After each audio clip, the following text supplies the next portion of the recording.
There's a deceiver in the hills of Utah. In the world of a private reporter, one can and likely will be subject to a variety of strange occurrences. The allure to this, for me at least, is that I strive to be the first to document them and decode the underlying mysteries. The story I'm working on at the moment is unlike anything I've seen before. Truly, it's the most bizarre incident I've ever had the pleasure of investigating. Well, maybe pleasure isn't the right word to describe yesterday's events, but I would be a liar to say that this one hasn't got me riled up. My name is Louis Amar, that's Imar, though most refer to me as Lou in person. Perhaps excessive syllables aren't worth the time for most, but I've never objected to the name. I've been a private reporter, investigator to an extent, for the majority of my adult life. I suppose that, in some ways, my passion is similar to that held by mountain climbers, cavers, and other such hobbyists, in the endless search for virgin territory to sink the teeth into. But, as evidenced by my experience, some things are not worth the intrigue, and are better left alone, to stagnate outside of public awareness. I'm getting ahead of myself. Let me begin at the beginning, at the flame which ignited the trailing fuse. I live in a relatively large town in Utah, you know, the Red Rock type of place, broiling summers and usually mild winters. The cold is dispelled much by the town's surroundings, sheltered by hills and mountains, though, on the flip side, it turns into a greenhouse out of hell in the hotter months as a result. All of this started yesterday. I've been running dry on juicy stories to dig into for a few weeks, and was just going about my weekly routines. I found myself ambling down the cracked pavement, heading to my favorite grocery store to stock up. I mean, there wasn't anything massively special about Rockamart, but I always found the staff there to be the friendliest of all, often finding myself late to other deadlines for the day as I lost myself in conversation with Jimmy, the store clerk. My usual venture was cut short when I spotted a boy stumbling down the road. Not the pavement, the road. He couldn't have been more than 17, and he seemed to be in a fugue state. This wasn't a huge shock to me, seeing as the heat could quickly force heat stroke on a person if they aren't careful about sunscreen and water intake, even in the spring months.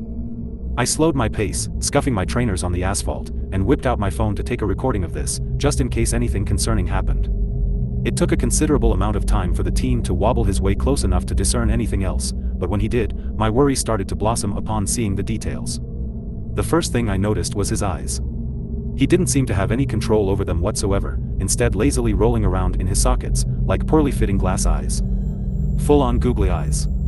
I'm glad I decided to film him in retrospect, because it became apparent that he was babbling about something. His words were messy, as if haphazardly plucked out of an alphabet soup.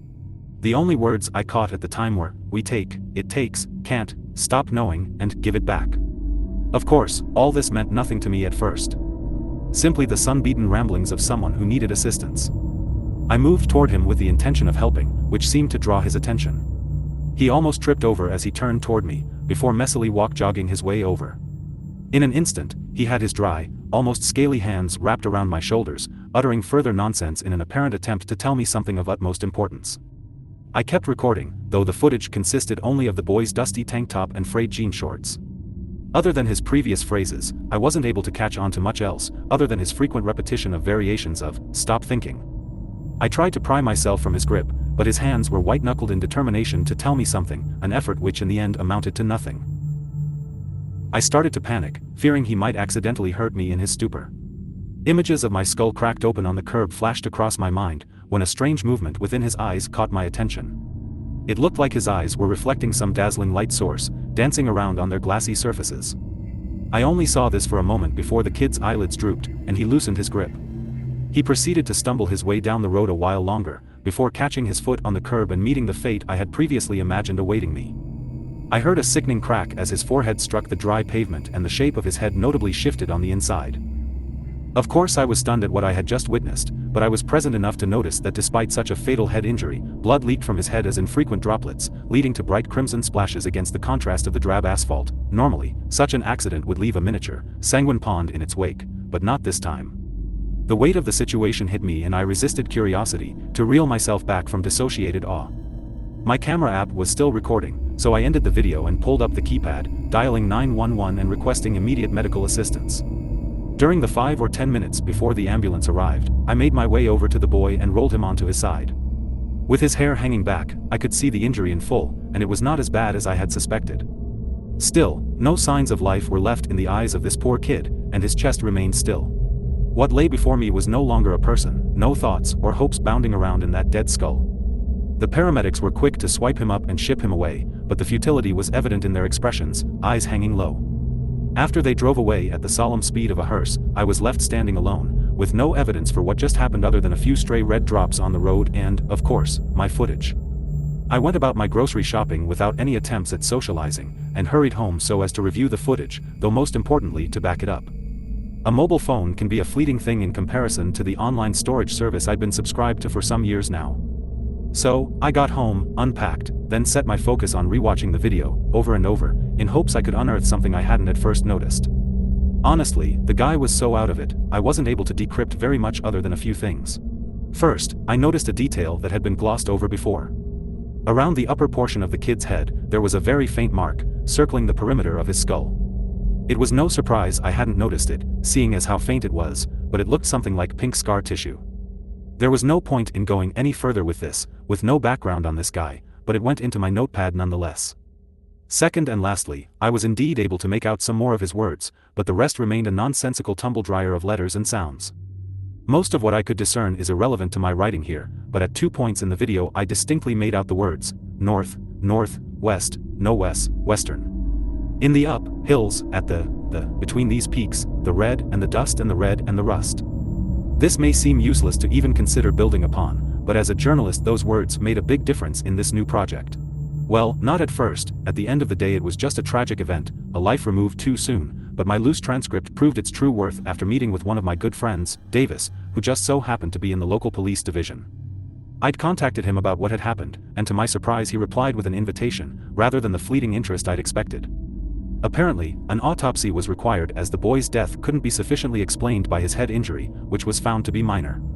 Davis asked if I was free to meet in a local park later in the day, so we could discuss the mystery surrounding this kid.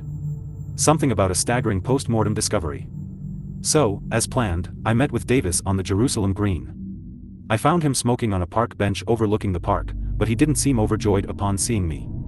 He looked more, well, paranoid than anything. After finding my seat, he skipped any formalities and was straight to the point. So, you know I could get in a lot of shit for this, Lou. I don't want to be here too long. Yeah, of course.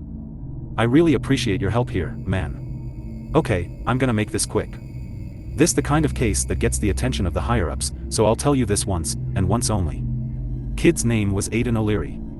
His serious tone quickly had the same effect on me, and I lowered my voice, glancing left to right a couple of times to make sure we had no unwelcome eavesdroppers. We sat in silence for a moment, as I stared at Davis expectantly. So, you know how they had to do the autopsy? Couldn't determine a believable cause of death, so they cut him open, yada yada. Well they ended up examining his brain, sawing through bone, you get the picture. Damn. Did they figure out what happened to him? Brain damage, stroke, something like that? They found nothing. Oh, well that's unfortunate, I guess. No, Lewis, they found nothing. Literally. Kid was hollow-headed, and not in the metaphorical sense. No brain, not even any residual parts. Some evil fuck cut his head open, most likely. Even being second-hand to this revelation, I was shocked and appalled that anyone could do this to an adolescent. It dawned on me after processing what I'd just heard, the glaringly obvious sore thumb about the whole thing. Then, how was he alive? And how long for? My question garnered no response. Instead, Davis just sat there, dead-eyed, and slowly shaking his head. I relented, and just sat with him, sharing a moment of baffled silence.